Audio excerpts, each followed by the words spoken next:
পুঁই শাকটা একটু ভাপ দিয়ে রেখেছি, কুমড়ো আর একটা ছোট আলু কেটে রেখেছি, পুঁই শাক দিয়ে চিংড়ি দিয়ে তোমাদের করে দেখাচ্ছি।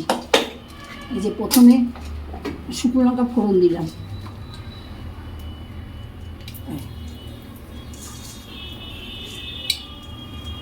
পাঁচ ফোড়ন দিলাম, তেজপাতা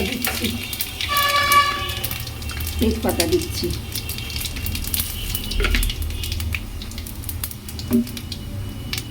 এবার পেঁয়াজ দেবো।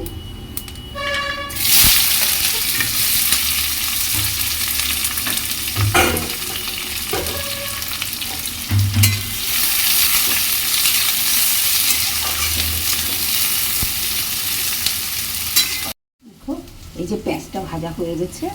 এই গরমকালে রান্না করাটা কিন্তু খুব বিরক্তিকর, তাও করতে হয়। পেঁয়াজটা আমি ভাজা করে ফেলেছি। এইবারে কুমড়োটা আর আলুটা, এই যে কুমড়ো আলুটা ভাজবো। ভালো লাগে না রান্না করতে গরমকালে। এটা আবার ভাজি, নুন আর হলুদ দেবো একটু হালকা করে, কারণ নুন হলুদ খাওয়াটা মশলা করেই রেখেছি অলরেডি।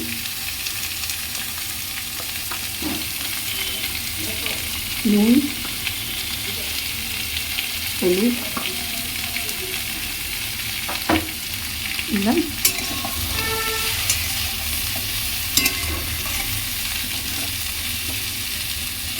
কুমড়োটা ভাজা হয়ে গেছে, তো এইবারে আমি এই পুঁই শাকটা দিয়ে দিয়েছি, এটা কষবো, সঙ্গে এই চিংড়িগুলো দিয়ে দিলাম। দেখো খুব ভালো সাইজের চিংড়ি পেয়েছি, বাড়ির থেকেই নিলাম।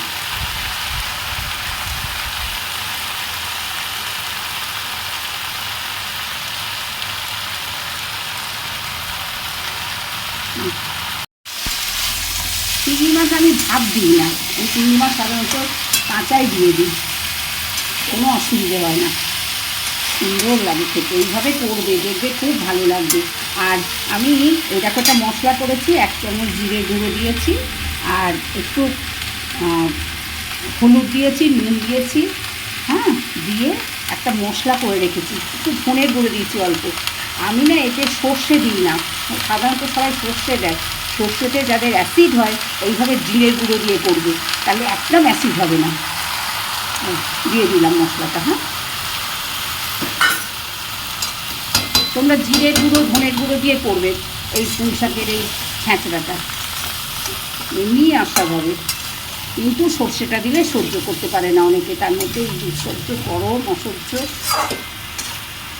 তেল ছড়িয়ে দিয়ে নামিয়ে নিচ্ছি। হ্যাঁ, হয়ে গেছে।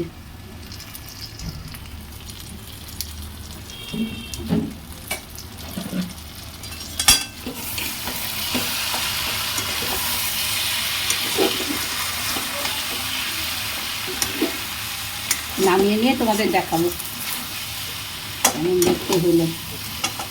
খুব ভালো, নামিয়ে তোমাদের দেখাচ্ছি।